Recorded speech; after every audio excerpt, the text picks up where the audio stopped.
Jalen, have you guys gotten pretty deep into Mississippi Valley State prep at this point? And if so, what are some of the things you're keying in on as you prepare? We actually have been, game in a couple of days. We've been on them for a few days now, probably since last week. Later on, and just, we know that they're a team that likes to score and score the ball quick. So we know that off of, misses, they like to get shots up more than, half the time within 12 seconds or so. And I know a lot more as well on makes. So that's some of the things that we've been keying on, just getting back in transition, picking the ball up early. I know they got a coach's son on their team, so, he likes to and we know he's going to like to get off a little bit and just, try to put his numbers up. Bob? Jalen, just how anxious are you guys to play a game in Mississippi Valley State, for whatever it's worth? Ken Pom has them like last in the nation. So, what do you think about that? I mean, to start, we're super excited, man. With the season ended the way it did last year for everybody, even the high school guys didn't get to really finish theirs out with their national tournaments and their state tournaments as well. So just for the guys coming back from the NCAA that played college basketball, I should say, last year, it's just definitely great to get back out there. You don't want to speak too soon. It's like, is it really going to happen? Is it really going to happen the way Corona's been happening and stuff like that? You seeing all these teams get it canceled. So it's just super exciting.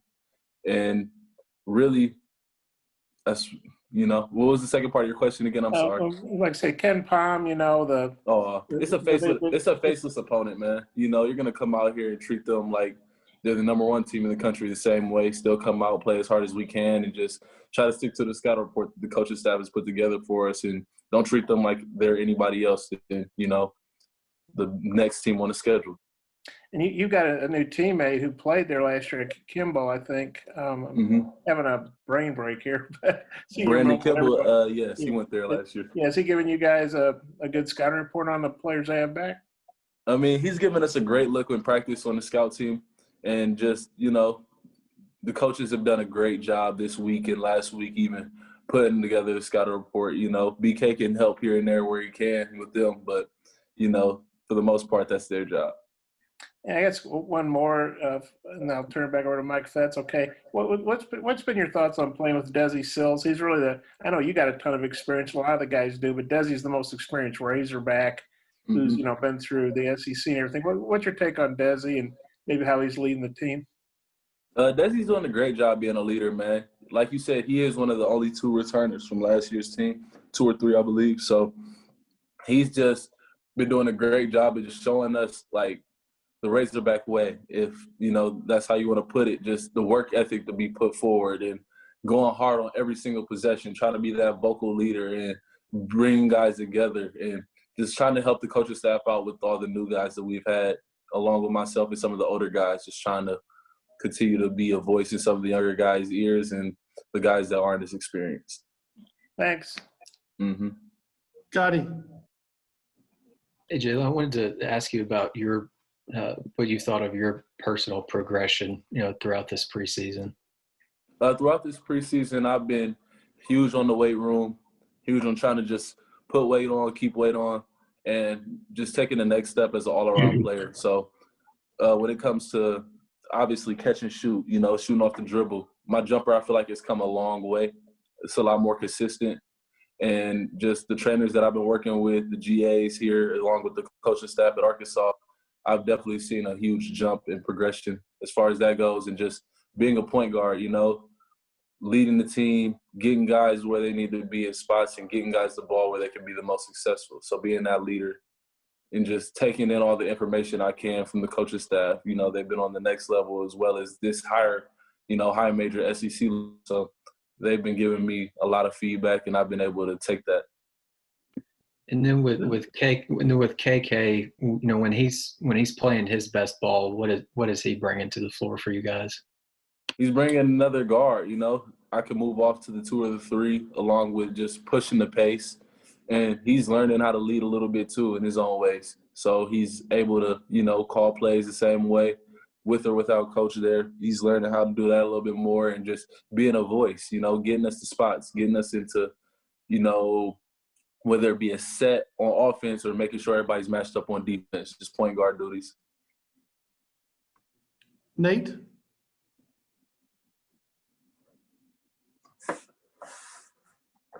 Defensively, has there been any adjustment for you playing, I guess, strictly all-man defense? Is this the first time you've ever done that? Nah, my first coaching staff, last year at NKU, we played a lot of matchup zone-ish, switching in and out.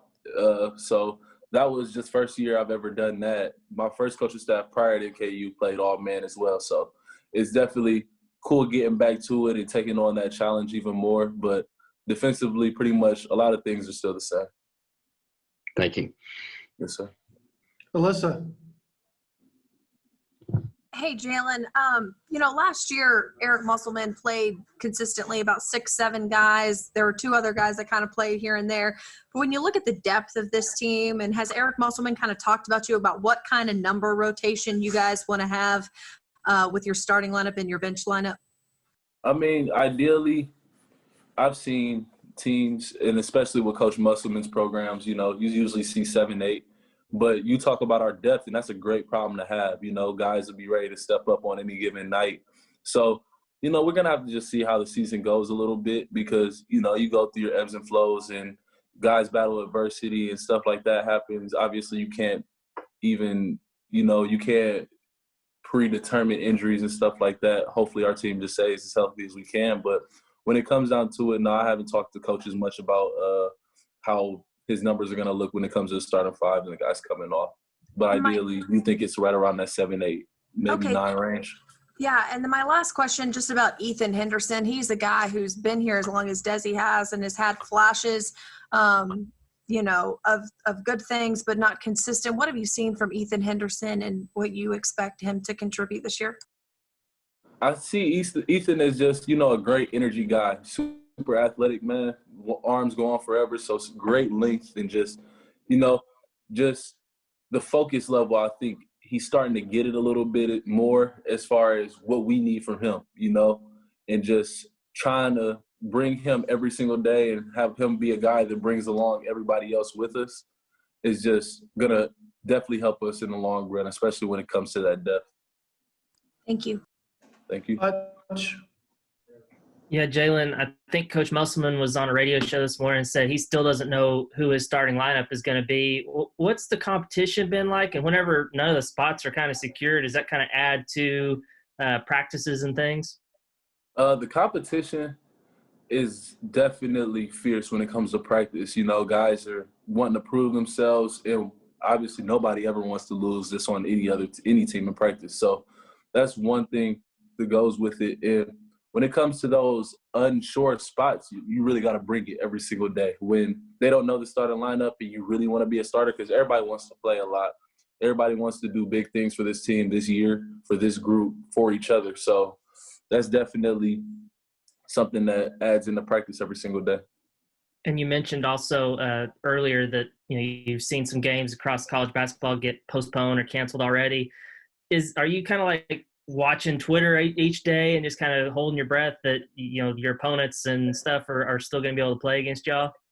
Well, all we can do is control what we can control, So, just making sure my guys are doing what we can to stay COVID-free, I mean, yes, you would love to sit there and be able to monitor every single team and see, whether or not they're going to be able to put the test together and have enough guys to travel. And I know with how COVID's been going lately, if they got 1 or 2 guys with it, it seems like they're postponing games. So just trying to do what we can do on our side and keep up our end of the spectrum. And hopefully, as many games as we can get out there and play. Jordan? Hey, Jalen, in the red-white game, I think you had 8 assists, and that was kind of your claim to fame, if you will, at your last spot. Is that something you take pride in, being able to help out everyone on the floor? Well, as a point guard, you kind of do look to do that, but I'm blessed with the size and just the ability to see and get guys the ball when they're open and try to get them on time, on target. And honestly, it's all credit to my teammates. They're making the shots, you know what I mean? A lot of the times, all I'm doing is just passing it. So just, a credit to the work we put in and just the emphasis we put on sharing the ball, getting the ball moving from side to side. And on nights like that, when everything's hidden, you can't call it a claim to fame, you know. But I'm just trying to do my job and what's best to help the team. Nikki. Hey, Jalen, what challenge does Caleb Hunter present to you guys? Just a guy that, you know, coming off a year where he was, I believe, all-conference freshman team, if not the year, I'm pretty sure.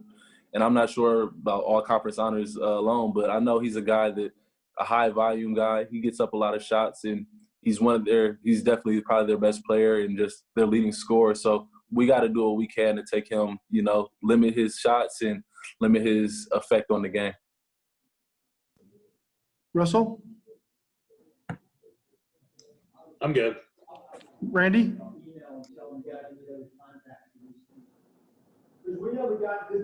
Jalen, what do you see as the strength and weaknesses of your team?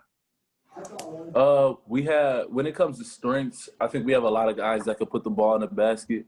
Extremely unselfish team. I know we'll connect defensively. You know, we have a lot of veterans as well as newcomers, but when it comes to defensive strategies and schemes and stuff like that, I think we do a pretty good job of picking it up in that sense, and just the communication.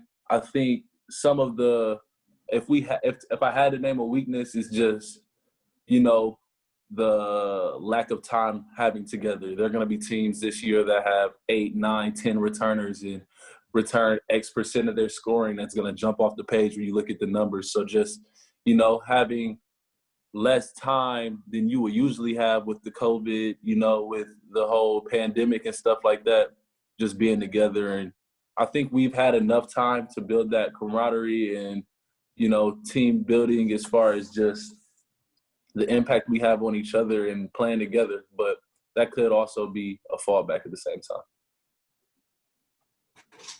Bob, final question for Jalen. Jalen, just wonder what you thought about Devontae Davis so far, and were you surprised or impressed or whatever that he won that dunk contest the other day? Devo, man, you never know with Devo. He comes out with a lot of surprises, man. You know, I wouldn't say I was surprised he would win the dunk contest. I know he's got some little springs on him, got pretty good athleticism. So, and you know, he's got creativity through the roof. So I can't say I was completely surprised, but we've got some pretty good, you know, athletes in the dunk contest with Moses, Justin, and Ethan. He was kind of the dark horse. But once I saw him get up out there the first time, I said he had a pretty good chance.